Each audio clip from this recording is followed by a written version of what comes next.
Good afternoon. Today we're going to teach you how to remove and install a watch band on an Apple Watch. On the back, you have these buttons back here which will release the band.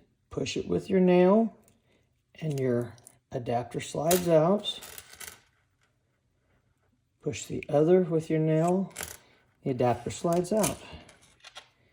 Now to install, you do the opposite. You just put the new adapter in, slide it in, and it locks in place. Put the new adapter, slide it in, it locks in place.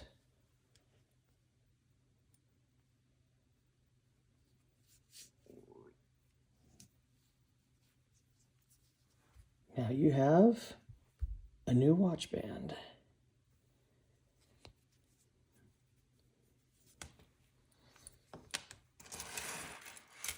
Sometimes if you have a very small wrist, you will have to open up the latch of your stainless so that you have enough room to remove the band.